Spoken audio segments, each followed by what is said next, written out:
There's a truth most people don't want to face, because once you recognize it, you can't unsee it, and you can't pretend you never understood. If you don't govern your mouth will sabotage your relationships, your credibility, and moments you will never be able to recover.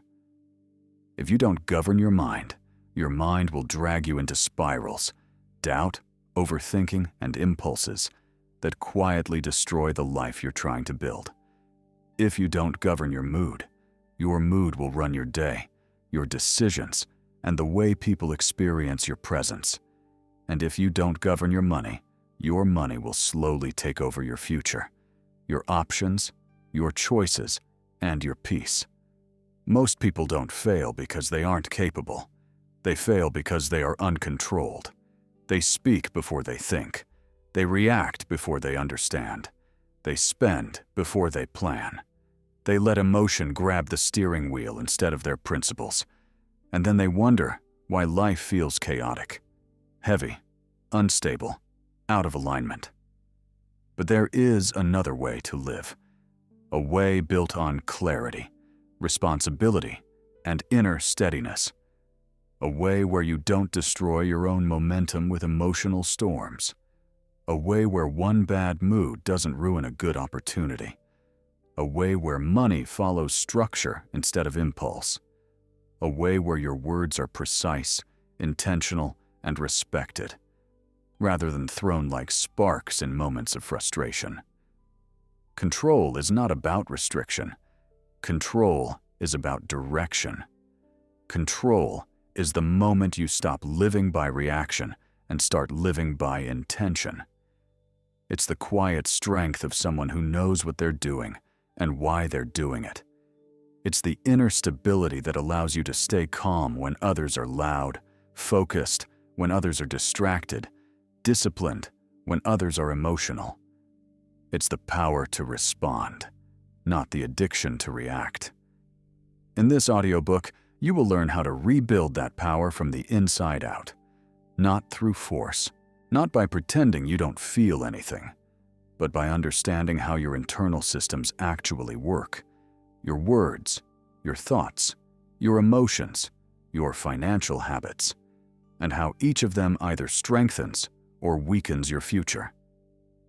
You will learn why your mouth fires before your mind, why your mind spirals under pressure, why your mood shifts so fast, why money slips away, even when you earn more than before. You will learn how these 4 areas aren't separate battles, but connected domains of one discipline. Your mouth reflects your emotional control. Your mind reflects your mental environment. Your mood reflects your inner stability. Your money reflects your long-term patterns. When one breaks down, the others start to slip. When one becomes stronger, the others begin to rise. Most people try to fix their life from the outside. They try to fix situations, fix people, fix circumstances. But real change starts with inner architecture, the invisible structures shaping how you speak, how you think, how you feel, and how you act with your resources. When your inner structure is weak, everything feels unstable. When your inner structure is strong, even difficult seasons can't break you. Over the next 90 minutes, you will learn the systems, principles, and habits that allow you to regain control without relying on motivation or perfect conditions. You will learn to slow your words, sharpen your thinking, stabilize your mood, and manage your money with purpose instead of impulse. You will learn to shift from emotional decisions to intentional actions. You will learn what it means to live from strength instead of reaction. Nothing in your life changes until you change how you manage yourself. Not your relationships, not your career, not your financial life, not your emotional well-being. Everything begins with self-control. Not the harsh, rigid kind, but the wise, grounded, self-respecting kind. The kind that lets you hold your tongue when anger rises. The kind that lets you breathe instead of panic. The kind that lets you keep moving even when your mood dips. the kind that lets you save and build instead of spending to feel better for 5 minutes. Control isn't about being perfect. It's about being prepared. It's about being aware of what triggers you, what strengthens you, what weakens you, and what guides you. It's about choosing your response instead of letting impulse win. It's about living with intentional energy rather than scattered emotional reactions. So as you listen, don't rush. Don't judge yourself. Don't try to fix everything at once. Instead, observe. Understand. Let your awareness sharpen, and let these ideas begin to take root inside you. Chapter 1. Control your words before they control your life. There's a moment in life when a single sentence becomes heavier than you ever intended. A moment when your tone matters more than your logic. A moment when your reaction creates consequences you never wanted. Most people don't realize how fast words can turn a normal day into a disaster, or a moment of connection into a moment of regret. Your words can build your future, or they can burn it. And the difference happens in seconds. People often underestimate the weight of their own voice. They treat words like emotions, something that must be released the instant it rises. But words are not emotions. Words are choices. Words are tools. Words are small pieces of power that either protect your life or expose it. What ruins opportunities is rarely a lack of talent. It's a lack of discipline over the mouth. Someone speaks too fast, reveals too much, defends too early, attacks too emotionally, or reacts too personally. In those moments, the mouth isn't working for you. It's working against you. It becomes a weapon pointed inward.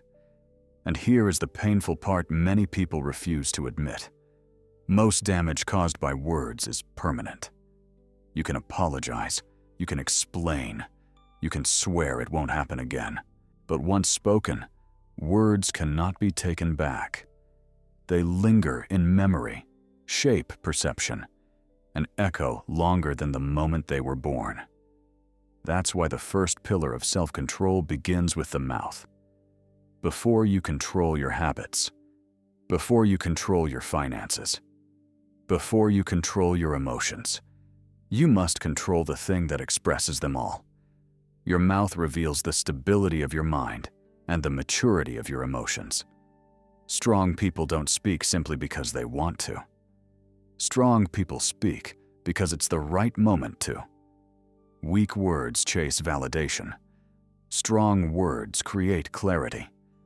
Weak words defend the ego. Strong words protect the mission. You've probably noticed that the most respected people you know aren't the ones who talk the most. They are the ones who speak with precision. They speak slowly, choose carefully, and carry silence like a shield. Their voice doesn't come from emotion. It comes from intention. Their words land because they aren't thrown carelessly. There is a principle that changes everything about communication. Intentional words create intentional outcomes. Careless words create chaotic outcomes. Neutral words create meaningless outcomes. Intentional words create powerful, predictable outcomes. And intentional words begin with one simple skill: pausing. The reason most people regret what they say isn't because they are bad people. It's because they didn't create space between emotion and expression. When you respond instantly, you aren't speaking. Your emotions are speaking for you. But when you pause, even for 2 seconds, your mind takes control. Your clarity turns on. Your intelligence steps forward. A 2-second pause can save you from 2 years of consequences. Pause before you react to criticism. Pause before you defend yourself. Pause before you confront someone. Pause before you respond to something that feels like disrespect. Silence isn't a sign of weakness. Silence is a sign of strength under control. Silence is the moment you become bigger than the emotion trying to command you. People fear silence because they think it makes them look uncertain. but the opposite is true. Silence communicates stability. Silence communicates calm authority. Silence shows you aren't driven by impulse. You're guided by intention. The mind becomes sharper when the mouth becomes slower. Imagine a professional craftsman holding a sharp blade. He doesn't rush. He doesn't swing wildly. He makes deliberate cuts, knowing one mistake can ruin the entire piece. That is what your speech must become: deliberate, steady, intentional, a precise tool used with mastery. Now consider the opposite: someone swinging that same blade recklessly. Every swipe becomes a risk. Every movement causes damage. That is the difference between a disciplined mouth and an impulsive one. One builds, one destroys. Your words reveal your self-control more than any action you take. Anyone can stay calm until they feel disrespected.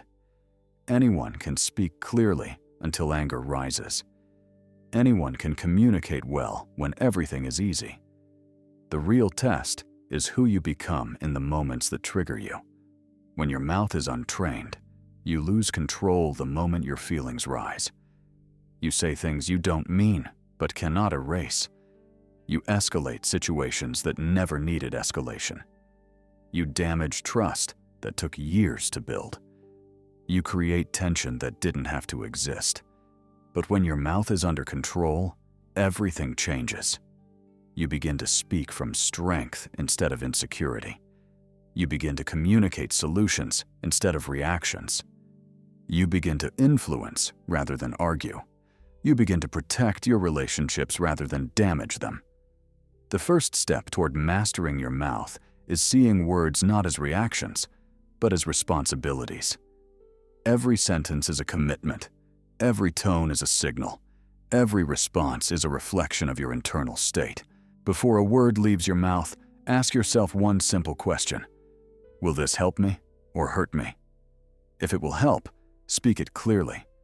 If it will hurt, swallow it gracefully. If you are unsure, wait. Silence is free. Regret is expensive. Control begins with the discipline to say less and mean more. A powerful life begins with a controlled mouth, because the person who controls their words controls their direction. Chapter 2. Master the art of holding your tongue. There is a strength most people never develop, not because it's impossible, but because it feels unnatural at first. It is the strength of choosing not to speak, the strength of letting silence win instead of emotion, the strength of holding your tongue when every part of you wants to defend, react, correct, or retaliate. Anyone can talk. Only the strong can stay silent. Most people assume silence makes them look weak, passive, or unsure. But if you study powerful leaders, respected negotiators, and emotionally disciplined people, you'll find they share one uncommon skill. They know when to say nothing. Chapter 3. Train your mind to resist impulses. There is a battle you fight every day, even if you never speak about it. It's the battle between what you want right now and what you truly want long term, between the impulse that flashes in the moment and the intention that shapes your future, between the voice in your mind that reacts and the voice in your mind that leads. Your mind can be your greatest ally or your most dangerous enemy. What decides the difference is whether your mind works for you or against you. And that depends on one thing: your ability to resist impulses. Impulses are fast, they're loud, they're emotional. They show up before logic has time to stand up and speak. And if you let them win, they will run your life. Most people lose not because they are weak, but because they are impulsive. They make quick decisions under stress. They obey the first thought that appears. They let fear speak louder than clarity. They move too fast in the wrong direction simply because they didn't pause long enough for their wiser thoughts to arrive. Here is a truth most people ignore.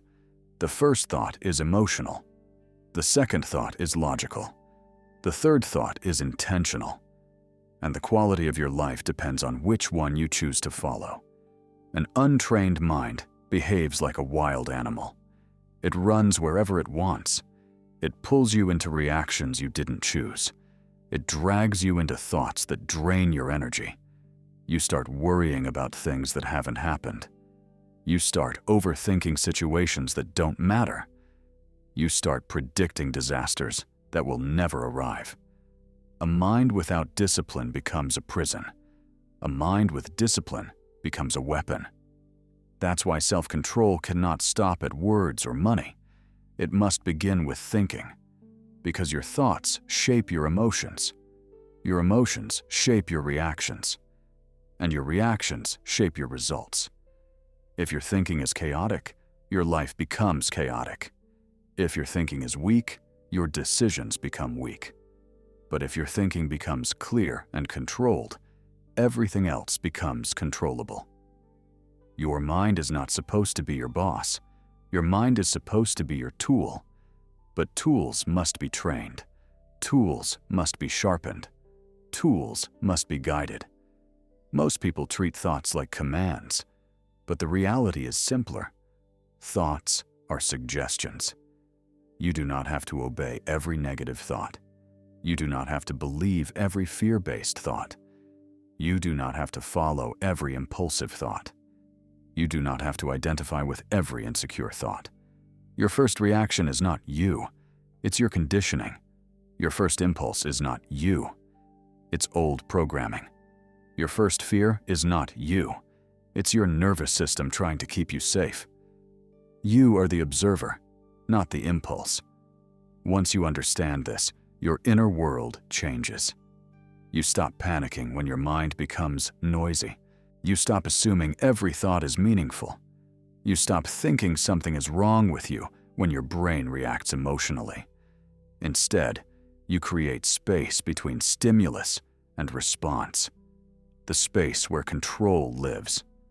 Control lives in the gap. The longer the gap, the stronger the control. When your mind fires a thought, you don't have to react. You can watch it. You can label it. You can choose whether to act on it. This simple ability to step back and observe is the beginning of mental strength. Maybe you think, but my thoughts feel overwhelming. They feel automatic. They are automatic. That's the point. Your mind has spent years reacting before thinking. Training your mind means breaking that pattern one moment at a time. The process begins with awareness. Every time a strong impulse shows up, pause. Name it. Recognize it as a mental event, not a command. This is fear. This is anger. This is insecurity. This is overthinking. This is impatience. Naming the impulse weakens it. It separates you from it. It creates distance. Just enough distance to choose a response instead of being dragged into a reaction. After naming the impulse, redirect your focus. Point your attention at something grounded. Your breath, your purpose, your next step, your values. Redirection isn't avoidance. It is authority. It is deciding what your mind gets to feed on, instead of letting it feed on whatever appears first. A trained mind moves toward clarity. An untrained mind moves toward chaos. You train your mind by choosing clarity repeatedly, especially when chaos is tempting. Imagine you're in a room with two voices. One whispers truth, the other shouts fear. If you're not paying attention, you will follow the loud voice. But loud doesn't mean wise. Many of your loudest thoughts are the least accurate. Many of your quietest thoughts are the most valuable. This is why people sabotage themselves. They obey the loud thoughts and ignore the wise ones. Your goal is simple. Lower the volume of impulsive thoughts and raise the volume of intentional ones. You do this through consistent repetition. Pause, observe, name, redirect, act. Over time, your impulses weaken. Your clarity strengthens. Your mind becomes a disciplined environment instead of a reactive battlefield. A disciplined mind does not overreact. A disciplined mind does not collapse under pressure. A disciplined mind does not believe every fear. A disciplined mind does not chase every insecurity. A disciplined mind chooses. It chooses the direction it wants to move. It chooses the meaning it gives to events. It chooses the story it tells itself. It chooses the actions that align with its future. Your impulses will not disappear, but your obedience to them will. And that is what transforms your life. You stop sending angry messages. You stop panicking over what doesn't matter. You stop catastrophizing the future. You stop making decisions you regret. You stop surrendering to emotions disguised as urgency. Little by little, your mind becomes your partner instead of your obstacle. A strong mind doesn't silence impulses, it overrules them. And when you learn to overrule your impulses, you become someone difficult to shake. Someone who can move through pressure without collapsing. Someone who can think clearly when others fall apart. Someone who earns respect because their decisions come from wisdom, not noise. Because the person who trains their mind becomes the person who controls their life. They understand that silence is not the absence of power, it's the concentration of power. Holding your tongue isn't about suppressing your voice, it's about protecting your influence. Because the words you don't say often matter just as much as the ones you do. Some of the biggest problems in your life were created because you spoke too early. Some of the best opportunities disappeared because you spoke too much. And some of the deepest regrets you carry began with a reaction you released too quickly. Silence could have saved you from all of them.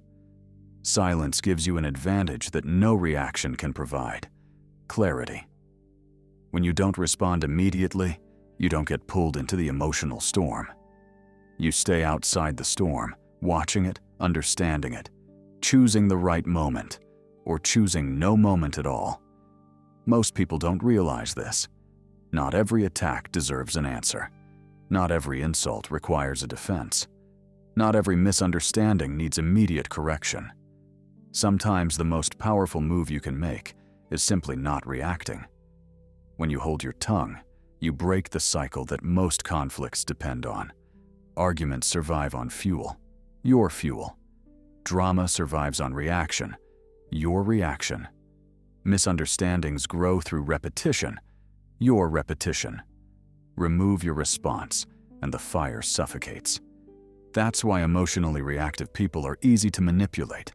Push the right button, and they explode on command. Say the right phrase, and they lose composure. Trigger the right insecurity, and they lose their power. But a person who cannot be provoked is a person who cannot be controlled. The one who controls your reaction controls your direction. So when you control your reaction, you reclaim your direction. Holding your tongue is the first step toward that control. Consider this: the first thought you want to speak is almost always the worst one. The first reaction is emotional, raw, unfiltered, urgent. The first explanation is defensive. The first correction is fueled by ego. If you allow that first thought to exit your mouth, you hand your power to the person or situation that triggered it. But when you hold your tongue, even for a few seconds, you allow the second thought to arrive. The clearer one, the calmer one, the intentional one. The second thought is the one that protects your future. You are not required to attend every argument you are invited to. You are not obligated to justify yourself to people committed to misunderstanding you. You are not responsible for correcting every inaccurate assumption someone makes. Sometimes silence is the only response that keeps your dignity intact. One of the greatest misunderstandings about strength is this: people think the strong dominate the conversation. But the strongest person in any room is the one who doesn't need to. A strong person doesn't rush to defend themselves because they know their character speaks louder than explanations. A strong person doesn't rush to correct others because they know truth doesn't become false just because someone doubts it.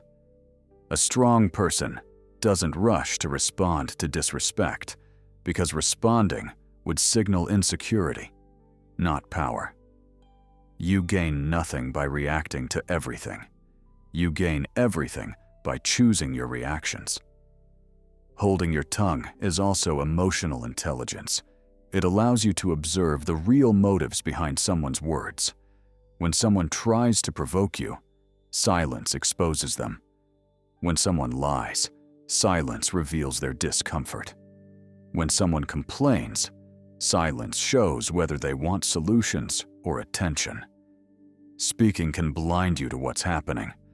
Silence helps you see what is happening. There is also a strategic purpose to silence. When you pause before speaking, people listen more closely to what you eventually say. Your words carry weight because they are not constant. Your voice becomes a tool of influence rather than background noise. People respect those who speak less, but speak with purpose. That's why in negotiation, the person who speaks first usually loses leverage. In conflict, the person who reacts first usually loses power. In relationships, the person who apologizes too quickly often ends up apologizing for things that weren't their fault. Silence is not avoidance. Silence is positioning. But silence isn't easy. It requires self-awareness. It requires emotional stability. It requires knowing you don't have to prove anything to anyone in moments of pressure. And it requires the courage to choose the long-term benefit over the short-term satisfaction of reacting. You train this strength the same way you train any discipline, through repetition. The next time someone tries to provoke you, pause. The next time you feel the urge to correct someone mid-sentence, pause. The next time you want to defend yourself before they finish speaking, pause. The next time anger tightens your chest and you feel your mouth loading a response, pause. Each pause is a victory. Each held word is a reclaimed piece of power. Each moment of silence is a step toward mastery. One day, you'll look back and realize that the silence you practiced in uncomfortable moments protected you from consequences that would have taken years to repair. You preserved relationships, protected your reputation, and strengthened your influence simply by learning when not to speak. Silence is not empty. Silence is full of control, and the person who controls their silence ultimately controls their voice. Chapter 4. Reprogram your mindset for clarity and stability. Your mind is not just a place where thoughts pass through. It is the operating system of your entire life. Everything you do, everything you avoid, everything you tolerate, everything you reach for. It all begins with the mindset you carry. But most people never update that mindset. They use the same mental programming they formed in childhood, adolescence, or during a painful season long behind them. And then they wonder why their life doesn't match their potential. You cannot build a strong life on a weak mindset. You cannot build a clear future on a cloudy foundation. Mindset is not motivational talk. Mindset is the lens through which you interpret reality. Two people can live through the same event and walk away with completely different conclusions because their mental frameworks are different. One sees failure as proof they're not good enough. Another sees failure as information for improvement. One sees obstacles as threats. Another sees obstacles as challenges. One sees discomfort as danger. Another sees discomfort as growth. The event is the same. The mindset is what makes it different. But mindset doesn't change itself. You have to reprogram it. You have to redesign it. You have to rebuild it intentionally. Most people think the mind is a mirror that reflects reality. But the truth is, the mind is more like a projector. It doesn't show you the world as it is. It shows you the world through your beliefs. And if your beliefs are outdated, fearful, or rooted in old pain, your entire life becomes distorted by them. That's why you can be talented and still doubt yourself, capable and still hesitate, intelligent and still feel lost. Your mindset governs your interpretations long before logic arrives. To change your life, you must change the mental scripts running in the background, the sentences you repeat to yourself, the meanings you attach to challenges, the assumptions you make about who you are. The thoughts you repeat become the story you live. If your mindset tells you, "I'm not enough," you will move through life collecting evidence for it. If your mindset tells you, "The world is against me," you will interpret every setback as proof. If your mindset tells you, "Improvement is possible," you will search for ways to grow. Mindset becomes self-fulfilling. That's why the key is to upgrade it, to rewrite the code so your mind works with you, not against you. To do that, you must first identify the old scripts, the outdated beliefs, the internal narratives shaping your reactions. Many people carry beliefs formed during moments of pain, a childhood embarrassment, a failure at school, a breakup, a rejection, a moment when someone's words sank deeper than they should have. Those moments crystallize into quiet scripts like, "I'm not good enough. People don't really care. I always mess things up. I never finish anything. I can't change." These sentences become programs, unexamined, repeated, lived. But here is the truth you must absorb. A belief is not a fact. A belief is a decision you forgot you made, and you can make a new decision. Reprogramming your mindset begins with awareness, seeing the script instead of obeying it. You step back and ask, where did this belief come from? Does it serve my future or sabotage it? Is it rooted in truth or rooted in a temporary moment I never healed from? When you bring the subconscious into consciousness, you regain choice. You stop living automatically. You begin living intentionally. Once you identify a limiting belief, you rewrite it, not with empty affirmations, but with grounded, believable truth. "I always mess things up" becomes, "I'm learning the skills to execute better." "I'm not enough" becomes, "I am building the traits I admire." "I can't change" becomes, "I am changing through my actions." You don't lie to yourself. You upgrade yourself. Your new mindset must be both empowering and believable. That's how transformation sticks. Then comes repetition. Not emotional repetition, behavioral repetition. You reinforce your new mindset through action. When the old belief says, "Don't try," you take one small step anyway. When it says, "You can't," you act and give yourself evidence. Each small step becomes a brick in the foundation of a new identity. The mind learns from action more than intention. Action rewires beliefs. Beliefs reshape identity. Identity guides behavior. Behavior builds your future. You're not stuck. You're simply unupdated.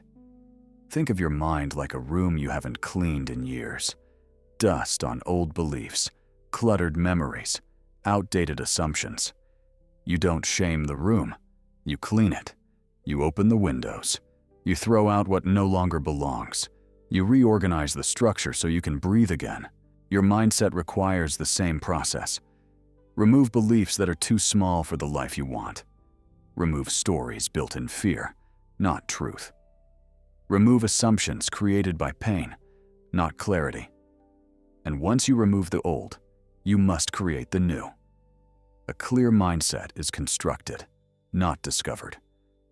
You build it by deciding who you want to be: disciplined, calm, resilient, focused, and then making decisions that reinforce that identity daily. You speak to yourself differently. You interpret challenges differently. You respond to setbacks differently. You treat yourself as capable, not fragile. Clarity isn't something life hands you. Clarity is something you create by removing what clouds you. And when you reprogram your mindset, stability rises naturally. You stop spiraling when something goes wrong. You stop doubting yourself at every difficulty. You stop reacting to emotions as if they are instructions. You become grounded, solid, steady, unshaken. You begin moving through life with quiet confidence. Not loud, not aggressive, just consistent and unmistakable. Chapter 5. Build emotional discipline. There is a quiet truth most people only learn when life forces it into them. Without emotional discipline, nothing stays stable. Not your relationships, not your goals, not your habits, not even your sense of self. You can have good intentions, solid plans, real opportunities. But if your emotions swing wildly, everything you build becomes fragile. You start strong, and then you collapse under pressure. You feel motivated in the morning and defeated by noon. You commit to change and abandon it the moment discomfort appears. Without emotional discipline, life becomes a loop of starting over. Emotions are not the enemy. Emotional impulsiveness is. Emotional discipline is not about suppressing what you feel. It's about making sure your feelings don't dictate your direction. You can feel anger without becoming destructive. You can feel fear without becoming paralyzed. You can feel sadness without collapsing. You can feel pressure without losing control. Emotional discipline is the ability to feel fully and respond wisely. Think about how many times emotion has taken you somewhere you never intended to go. A reaction that escalated conflict, a decision made out of frustration, a message sent from insecurity, a promise broken because your mood changed. Emotional impulses pull you out of alignment with the person you want to be. Life becomes unstable, not because you lack ability, but because emotion is holding the steering wheel. To reclaim control, you must learn to regulate your emotional system with the same seriousness you regulate your money or your time. Because the truth is simple. The moments that define you are usually emotional moments. Moments when anger rises. Moments when fear whispers. Moments when sadness pulls you inward. Moments when frustration tightens your chest. Anyone can act strong when emotions are calm. Strength is measured when emotions rise. Emotional discipline begins with awareness. You cannot control what you don't notice. Most people react so quickly, they don't even recognize what emotion activated them. They feel the spark and immediately act. But discipline grows when you pause long enough to see the emotion before it becomes behavior. A pause can save you from a storm. When emotion floods your system, the brain shifts into survival mode. Your thinking becomes narrow, urgent, reactive.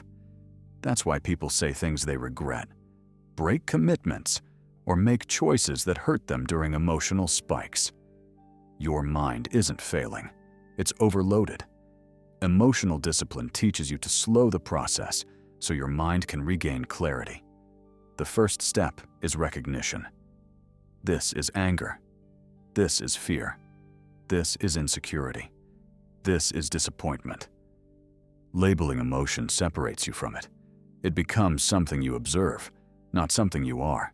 When you name the emotion, you weaken its power to control you. You cannot lead yourself if you don't understand yourself. After awareness comes regulation. One powerful tool for emotional discipline is the 99-3 reset, an interruption sequence designed to stop emotional spirals before they turn into damage. Pause for 90 seconds. The nervous system naturally begins to calm after about 90 seconds, if you don't feed the emotion with reactive thoughts. Take 9 slow breaths. Deep breathing lowers the intensity in the body. Ask 3 grounding questions. Is this actually important? What part of this can I control? What response would protect my future? This sequence pulls you back into clarity. It prevents you from acting at peak emotional intensity, the most dangerous moment. Most emotional mistakes happen in the first 90 seconds.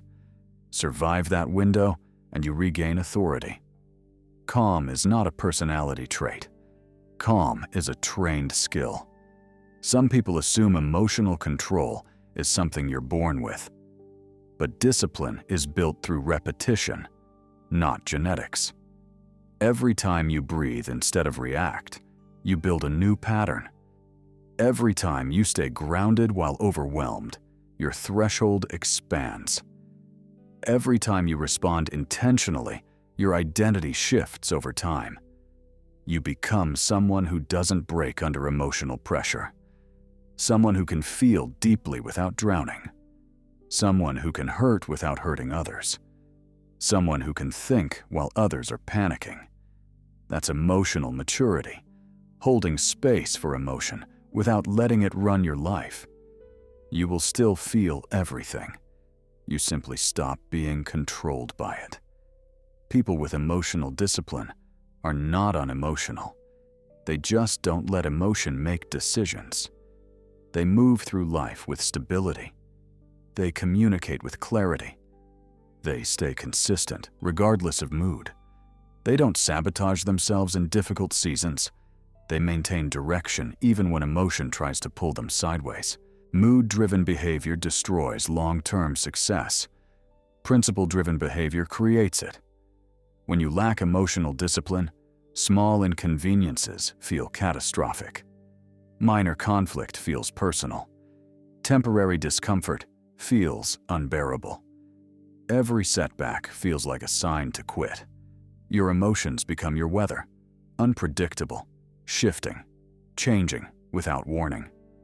But when you master emotional discipline, you become the steady one, the grounded one, the person others can rely on. And this isn't only about managing negative emotions, it's also about managing positive ones. Excitement can create impulsiveness. Fear of missing out can push bad decisions. Overconfidence can make you careless. Emotional discipline keeps you balanced in both highs and lows. You stop chasing validation. You stop reacting to provocation. You stop surrendering to fear. You stop abandoning progress because of temporary feelings. You learn that emotions are visitors, not dictators. They arrive, they stay briefly, and they leave, unless you build your life around them. Discipline teaches you not to. The goal is not emotional neutrality. The goal is emotional sovereignty, the ability to experience what you feel without losing the integrity of your actions. Chapter 6. Stop letting your mood dictate your future. There is something quietly dangerous about a mood-led life. It feels harmless. It feels honest. It feels natural. But the truth is simple. When your mood controls your actions, your future becomes unstable. Your goals become inconsistent. Your identity becomes unpredictable. Your mood is temporary. Your future is not. Most people don't realize how often they trade long-term progress for short-term emotion. They wake up motivated and perform well. They wake up tired and abandon discipline. They feel inspired and chase goals. They feel discouraged and disappear from commitments. Their life follows their mood instead of their purpose. A mood-driven life becomes a stop-and-go life. Your mood changes with sleep, with stress, with tiny inconveniences, with someone's tone, with one unexpected problem. And if you let all of that dictate behavior, you will live in permanent turbulence. You can't build consistency on instability. You can't build discipline on mood swings. You can't build strength on emotional guessing. The people who succeed, the people who become trustworthy, reliable, powerful, don't act based on how they feel. They act based on who they are. Identity must lead. Mood must follow. Here is the truth inside emotional immaturity. Many people believe feelings are instructions. They believe discomfort means stop. They believe lack of motivation means quit. They believe a difficult feeling means something is wrong. But feelings are not commands. They are signals, temporary information that must be interpreted, not obeyed blindly. You are allowed to feel everything. You are not required to act on everything you feel. The moment you separate emotion from action, you become unstoppable. You stop quitting when discouraged. You stop disappearing when insecure. You stop sabotaging yourself when discomfort arrives. You stop creating chaos when anger rises. Most emotional damage comes from actions taken during temporary feelings. Your mood tells you what feels easy. Your purpose tells you what is necessary. When you follow mood, your present feels comfortable, but your future becomes fragile. When you follow purpose, your present may feel difficult, but your future becomes powerful. The challenge is that moods feel real. They feel urgent. They feel like truth. When frustration rises, your mind says you're failing. When sadness rises, your mind says nothing matters. When insecurity rises, your mind says you're not capable. But moods distort perception. They make temporary weather look like permanent reality. Moods are not reality. They are weather. Weather changes. Your direction shouldn't. The strongest people don't have perfect moods. They have trained responses. They feel anger, stress, fear, doubt, just like everyone else. They simply don't surrender to those feelings. They move with them. They continue despite them. Mature emotional control sounds like this. What I feel is valid, but what I choose is what defines me. One effective way to break mood-driven living is emotional naming and neutralization. When a mood arrives, instead of drowning in it, you say, "This is frustration. This is fear. This is exhaustion. This is disappointment." Naming removes power. It turns chaos into information. You are no longer swallowed by the feeling. You're observing it. And when you observe it, you reclaim choice. You can choose not to escalate. You can choose not to withdraw. You can choose not to abandon responsibility because your emotional weather changed. A named emotion is a tamed emotion. Then you neutralize it, not by denying it, but by grounding yourself in action. This is where emotional discipline becomes emotional leadership. You take a step aligned with values, not feelings. Even a small step changes everything. You feel anxious, and you still send the email. You feel discouraged, and you still show up. You feel tired, and you still honor the commitment. You feel insecure, and you still take the next step. These small acts teach your brain a new truth. My feelings do not control me. I control me. Every time you act against mood and in alignment with purpose, you strengthen your emotional identity. You build internal trust. You prove you can be stable even when you don't feel stable. That's where real power begins, when you trust yourself more than your emotions. Mood-driven people live reactive lives. Identity-driven people live intentional lives. Mood-driven people change direction constantly. Identity-driven people build momentum. Mood-driven people burn bridges during emotional spikes. Identity-driven people protect relationships with steady communication. Mood-driven people abandon goals. Identity-driven people outlast discomfort. The goal isn't emotional perfection. The goal is emotional sovereignty. Chapter 7. Take back control of your money. Money is one of the clearest mirrors of inner discipline. It reflects emotional patterns, thought habits, and self-control more honestly than almost anything else. Many people think they have money problems, but what they truly have are control problems that show up through money. Money doesn't change who you are. Money amplifies who you are. If you are disciplined, money grows. If you are chaotic, money disappears. If you are reactive, money becomes unstable. If you are intentional, money becomes a tool. That's why taking back control of your money starts with taking back control of yourself. Most people never build financial stability because they interact with money emotionally. They spend when stressed, bored, lonely, excited, or anxious. They buy to soothe themselves, distract themselves, or reward themselves. Mood becomes the decision maker. And when mood controls money, money evaporates. Emotional spending is one of the quietest forms of self-sabotage. It feels harmless. It feels justified. It feels comforting for a moment. But it steals long-term freedom in exchange for short-term relief. People often blame external circumstances for financial instability. Low income, high costs, bad luck. Sometimes those pressures are real. But the deeper truth remains. Money does not grow where discipline is missing. And discipline does not grow where awareness is missing. You cannot control what you refuse to look at. Financial avoidance is another silent enemy. When people feel overwhelmed, they look away. They avoid checking balances. They avoid opening bills. They avoid confronting patterns. But avoidance doesn't protect you. It weakens you. Clarity is the beginning of control. Control is the beginning of freedom. Facing your money is the first act of financial strength.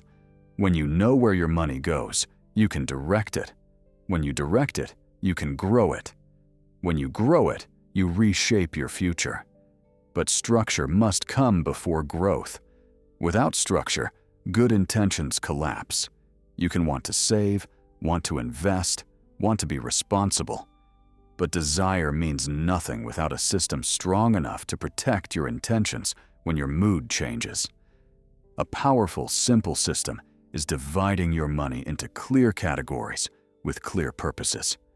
Not as punishment, but as a map. Money for stability.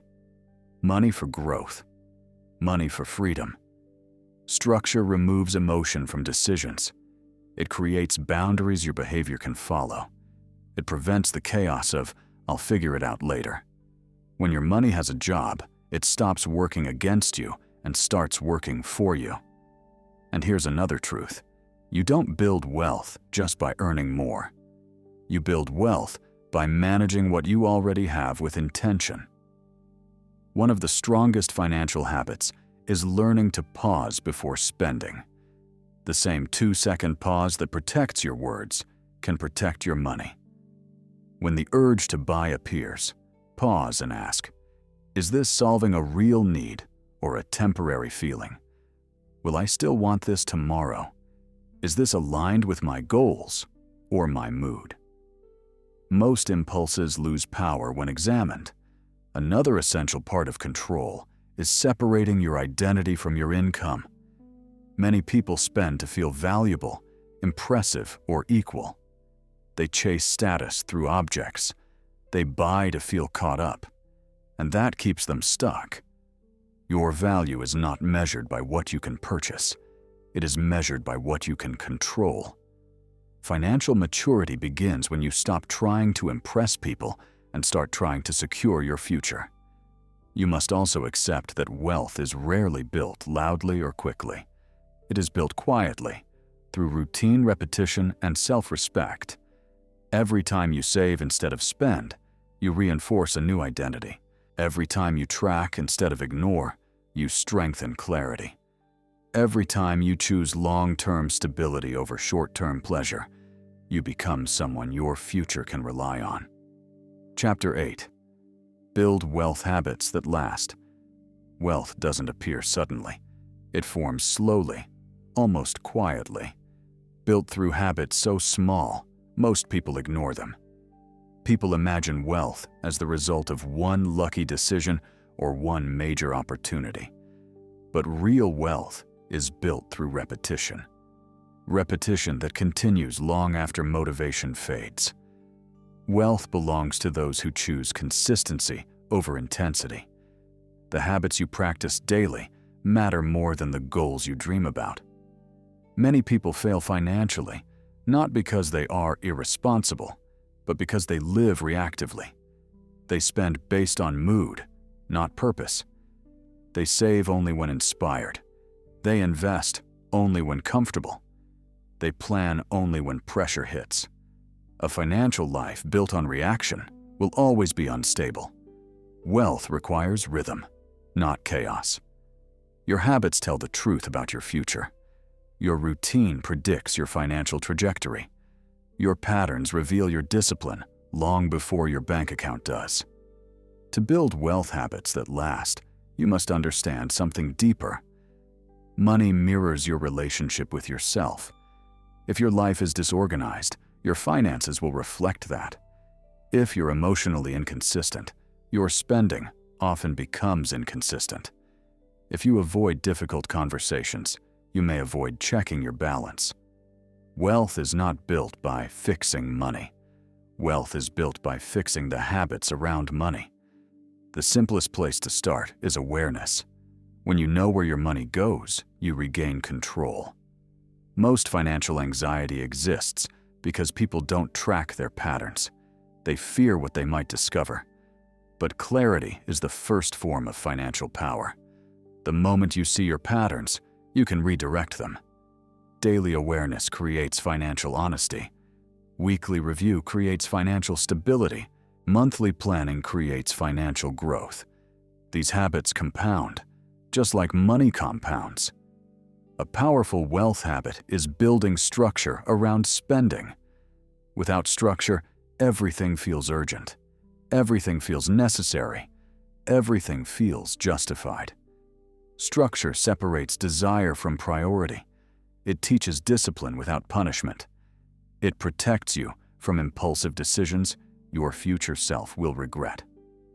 Another habit that builds long-term wealth is paying yourself first. Before you buy, before you swipe, before you indulge, you invest in your future. Saving is not what's left after spending. Saving is the first decision, not the leftover. When you prioritize the future over impulse, your identity shifts. You become someone who protects yourself. You earn money with effort. You build wealth with identity. Wealth habits also require emotional maturity. You must learn to sit with discomfort instead of purchasing relief. You must delay gratification even when every part of you wants the shortcut. You must evaluate purchases by long-term value, not temporary satisfaction. At some point, the habits stop feeling forced. They become normal. They become who you are. You no longer need to fight yourself to save, track, or plan. The identity takes over. The routines take over. You become the type of person who builds wealth naturally because your actions, patterns, and mindset align. Wealth isn't about perfection, it's about direction. When your habits support your future instead of sabotaging it, wealth becomes a natural outcome of who you are, not a lucky accident. And when your habits align with your goals, financial stability, freedom, and strength begin forming. Quietly, steadily, and powerfully. Chapter 9. Align your mouth, mind, and mood to support your money. Every part of you is connected. Your words, your thoughts, your emotions, and your financial decisions do not operate separately. They influence each other. They reinforce each other. When one area is out of alignment, the others begin to wobble. When all four align, your life becomes focused, stable, and powerful. Internal alignment creates external stability. Consider this. If your mouth is uncontrolled, conflict rises. When conflict rises, stress rises. When stress rises, emotions spike. And when emotions spike, financial discipline breaks. In that moment, the problem was never money. The problem was misalignment. Your thoughts affect everything too. A chaotic mind creates emotional turbulence. Emotional turbulence fuels emotional spending. Emotional spending creates regret. Regret creates more negative thoughts. The cycle continues until something breaks, preferably the pattern. Your mood plays an equally powerful role. A bad day becomes a bad decision. Overwhelm becomes impulsive purchases. Insecurity becomes overspending to feel temporarily better. When mood controls behavior, money becomes unpredictable. And unpredictable money creates an unpredictable life. Money doesn't just expose your income. Money exposes your alignment. To achieve alignment, begin with your mouth. Your words set the emotional tone of your life. If you speak aggressively, your environment becomes tense. If you speak impulsively, relationships become unstable. If you speak negatively, your mindset becomes darker. When your speech becomes disciplined, your environment feels safer. Emotions stabilize, and decisions improve. Next comes your mind. You must direct your thoughts instead of letting them wander into fear, scarcity, or anxiety. A directed mind creates a directed life. When thoughts align with goals, financial actions follow naturally. Clarity becomes discipline. Discipline becomes results. Then comes mood, the most unpredictable element of human behavior. Mood swings destroy consistency. When mood dictates choices, financial habits collapse. But when you regulate mood, you remove emotional interference from money decisions. You upgrade your future by stabilizing your present. Finally, when your mouth, mind, and mood align, money aligns almost effortlessly. You spend based on purpose, not impulse. You plan with clarity instead of panic. You save because it reflects who you are, not because you feel temporarily motivated. Alignment creates momentum. Misalignment creates sabotage. When all parts of you move in one direction, you become difficult to stop. Your words reinforce your mindset. Your mindset reinforces emotional stability. Emotional stability reinforces financial discipline. Financial discipline reinforces identity, and identity reinforces everything else. That is where self-control becomes self-mastery. Chapter 10. Become the person who controls themselves in every area. Everything you've learned leads to one final truth. Self-control is not just a habit. It is who you choose to become. Controlling your words, mind, mood, and money was never only about techniques. It was about building an identity strong enough to lead itself. Because when identity changes, behavior becomes easier. Discipline becomes more natural. Consistency becomes more automatic. Most people try to change their life by changing actions. But actions built on a weak identity collapse the moment pressure arrives. To change permanently, you must redefine the person executing the actions. Identity is the root. Behavior is the branch. Results are the fruit. If you want different fruit, you must grow different roots. You must become someone who does not crumble in emotional storms. Someone who pauses before speaking, even when tempted to react. Someone who directs thoughts, even when fear whispers lies. Someone who stays grounded when mood argues otherwise. Someone who makes financial decisions based on future benefit, not present comfort. That version of you is not born. It is built.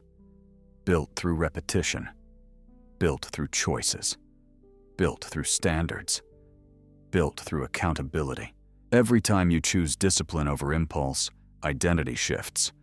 Every time you follow through on a commitment, identity expands. Every time you act like the person you want to become, even when it feels unnatural, you strengthen the new version of yourself. Identity is formed by repeated evidence, not wishful thinking. You are always training your identity. Every choice teaches your mind who you are. Every reaction reinforces a version of you. The question is, are you reinforcing the old self or the future self?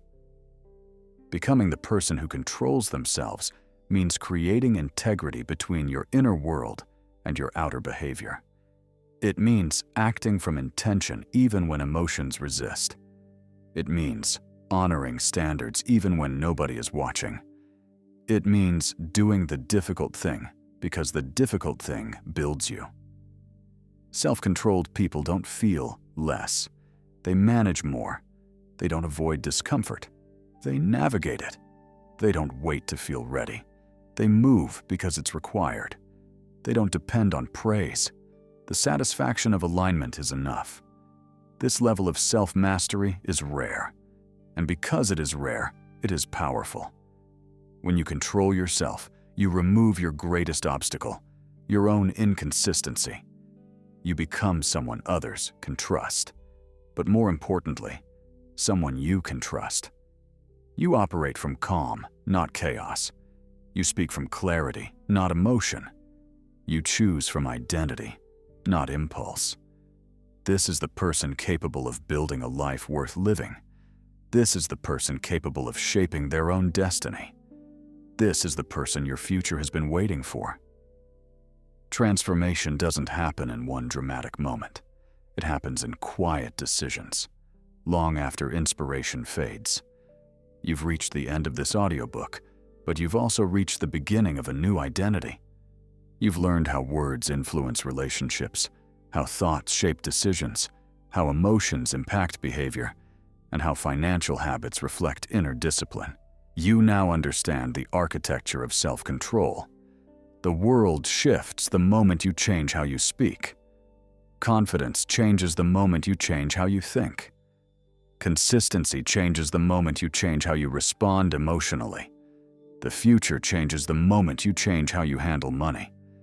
These 4 pillars are not separate skills. They are one unified system that stabilizes your life from the inside out. When mouth, mind, mood, and money align, you become steady, difficult to shake. You stop collapsing when stress arrives. You respond with intention instead of impulse. But none of this matters unless you practice it. Self-control grows through repetition, through choosing differently today than you chose yesterday, through doing what aligns with identity instead of what matches mood. Speak intentionally. Think clearly. Regulate emotion. Act financially from principle, not pressure. You will not be perfect. You will slip. You will forget. But every moment of awareness is a chance to return to alignment, a chance to choose clarity over chaos, a chance to step back into the identity you are building. Your future will be shaped by who you decide to be when nobody is watching. Choose to be steady. Choose to be intentional. Choose to be disciplined. Outro. Choose to be the person who leads themselves calmly and powerfully. The world is full of people controlled by impulse. Choose to be guided by purpose. And as you walk forward from this moment, remember, a life built on self-control is a life built on freedom.